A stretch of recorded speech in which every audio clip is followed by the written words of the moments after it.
직장에서 기분 나쁜 상사를 만나게 되면 직장생활 최대의 위기 순간이 됩니다. 이럴 땐 일과 사람을 분리해서 생각하고 일하면서 성과를 내는 것도 좋고 반면교사로 삼는 것도 좋고 코칭을 받는 것도 좋습니다. 어떻든 저성과자가 되지 않도록 하면서 때를 기다려야 합니다. 그러면 이런 상황을 디딤돌로 만들 기회가 옵니다.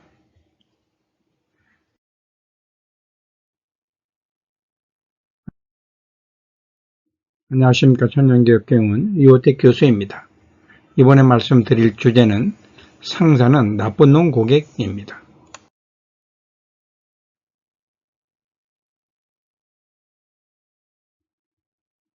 나의 재능과 능력을 마음껏 발휘하여 성과를 낼 준비가 되어 있었지만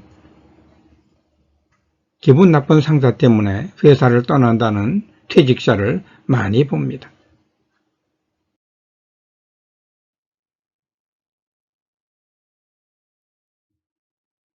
조직에 남아있는 경우도 상사는 나쁜 놈인 건 똑같습니다. 그런데 어찌하겠습니까? 이런 상사가 부하의 최대 고객이니 말입니다.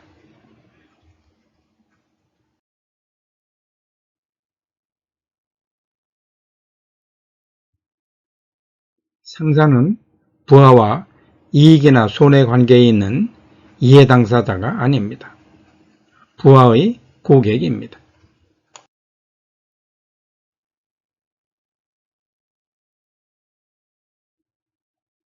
그런데 상사가 어떻게 부하의 고객이 됩니까? 이해가 되지 않습니다라고 질문하는 사람이 있을 것입니다. 충분히 이해가 됩니다.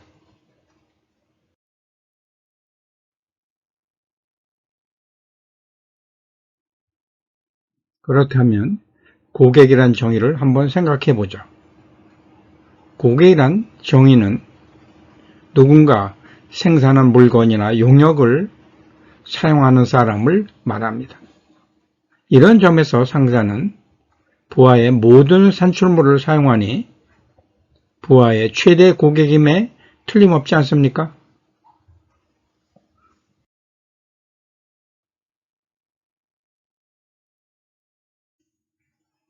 이런 상사라는 무시무시한 고객은 부하의 모든 결과물을 사용하기도 하지만 과오도 함께 책임집니다. 승진이나 급여 인상에 좋은 영향을 주기도 하지만 악영향을 주기도 합니다.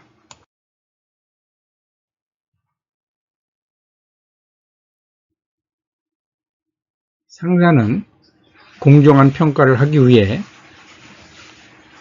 리더십 교육을 받기도 하고 다른 사람의 조언을 듣기도 합니다.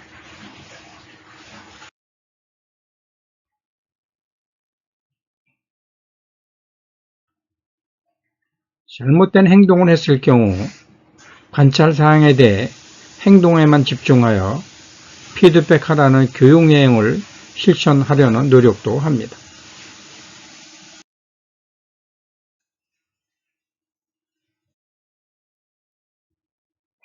그런데 대부분 그런 노력은 잘 보여주지 못하기도 하고 때로는 있는 그대로를 보는 관찰이 아닌 비판이나 비난을 하기도 합니다만 가능한 한 공정한 평가를 하기 위해 고민하는 모습도 보입니다.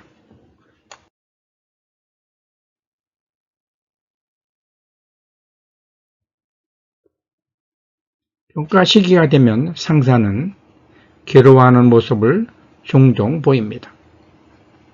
누군가에게 C나 D를 줘야 하는 것이 너무 괴롭다고 하소연하는 팀장을 종종 봅니다.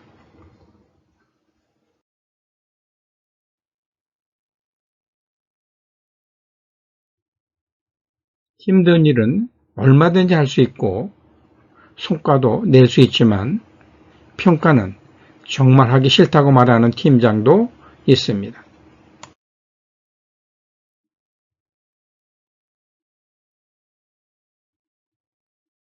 그럴 땐 이렇게 말해줍니다. 팀장님의 직책 수당에는 평가에 대한 괴로움의 수당이 포함되어 있다고 말입니다.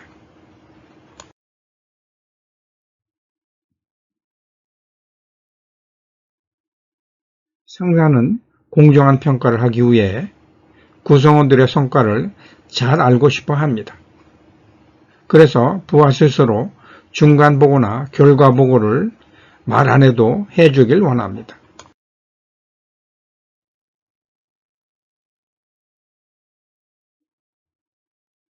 보고를 잘하는 부하가 별로 없다고 한탄하는 리더가 생각보다 많이 있습니다.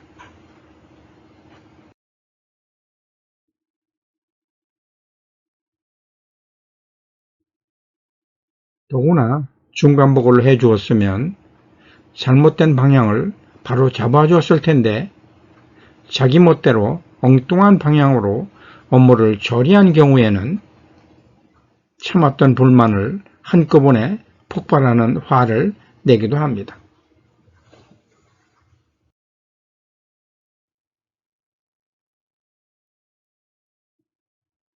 물론 대면 진단에서 부하 직원으로부터 좋은 평가를 받기 위해 신경을 쓰느라고 말 못하고 혼자 속을 끓이는 상사도 있습니다.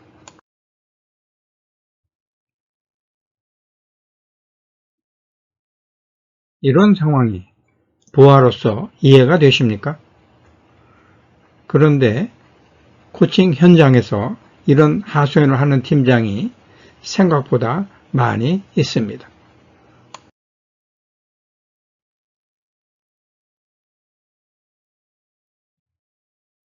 물론 이런 팀장들은 리더십이 없다는 평가를 받게 된 후에는 자신이 소신 없는 리더십 발휘를 후회하기도 합니다.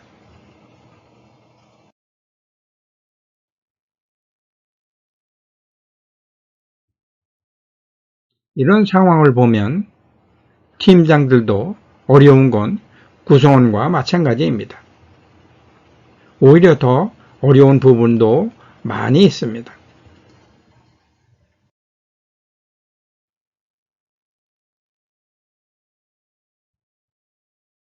임원도 그렇긴 하지만 팀장도 상사이면서 부하이기도 합니다. 상사는 부하가 이룬 공으로 보상도 받지만 부하의 잘못 때문에 책임지고 물러나기도 합니다.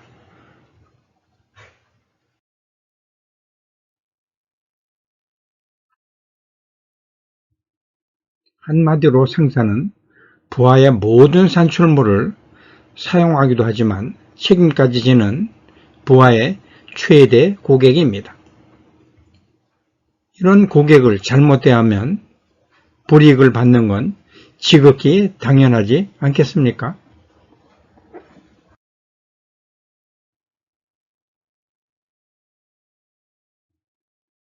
하지만 이런 사실을 알면서도 상사가 바라는 행동을 하지 못하는 것도 현실입니다. 직장에서 자기와 잘 맞는 좋은 상사를 만나는 행운보다 더 좋은 행운은 없습니다.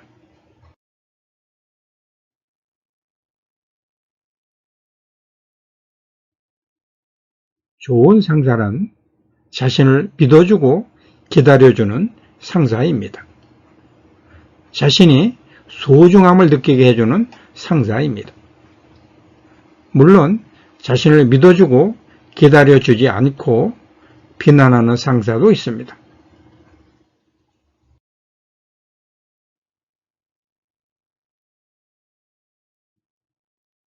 원인은 여러 가지가 있습니다. 성격이나 일하는 방식 또는 직업 가치가 다른 경우가 대표적입니다. 여기서 심각한 문제는 상사와 충돌이 잦아지다 보면 저성과자로 전락하게 된다는 점입니다.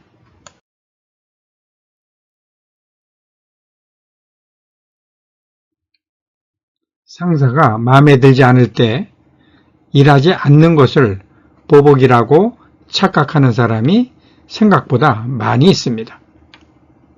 그런데 이렇게 되면 이것은 보복이 아니라 저성과자로 전락하는 지름길이 된다는 것입니다.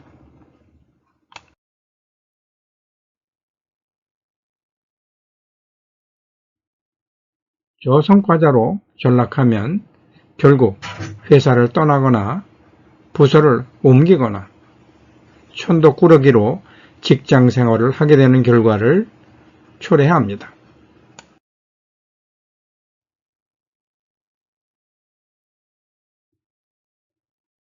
성과를 내지 못하면 결국 상사와도 좋은 관계를 유지하지 못하게 되니까 더욱더 저성과자로 추락합니다. 그런데 심각한 문제는 어떤 경우든 직장에서 성과를 내지 못하면 살아남지 못한다는 점입니다.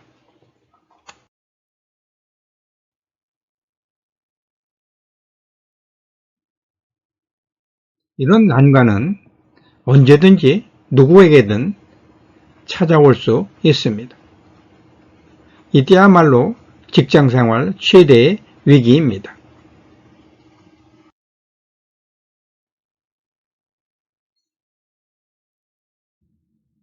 하지만 이런 난관을 참고 기다리며 슬기롭게 극복하면 다시 탄탄대로를 달리게 됩니다. 지금 현재 이런 처지에 있는 사람이라면 조조 밑에서 온갖 난관 속에서도 묵묵히 일했던 사마이를 한번 생각해 보시기 바랍니다.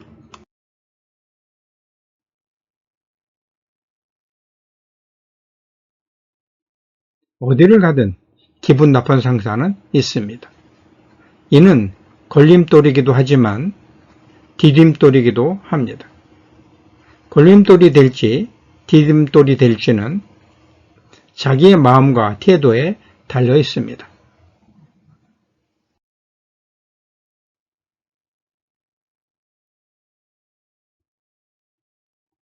상사를 이해 당사자로 생각하기보다는 고객으로 생각해 보십시오. 그렇게 하면 기분 나쁜 상사도 자신의 리더십 역량을 키워주는 디딤돌이 될 수 있습니다.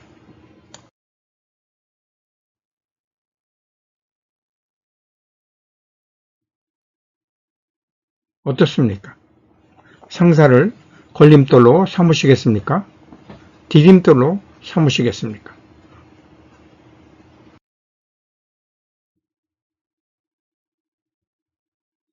직장에서 기분 나쁜 상사를 만나게 되면 직장생활 최대의 위기 순간이 됩니다. 이럴 땐 일과 사람을 분리해서 생각하고 일하면서 성과를 내는 것도 좋고 반면교사로 삼는 것도 좋고 코칭을 받는 것도 좋습니다. 어떻든 저성과자가 되지 않도록 하면서 때를 기다려야 합니다. 그러면 이런 상황을 디딤돌로 만들 기회가 옵니다.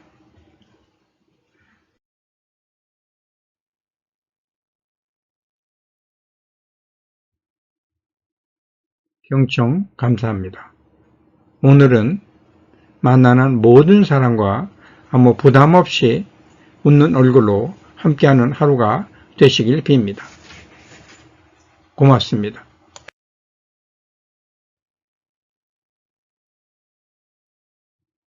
요택 교수였습니다.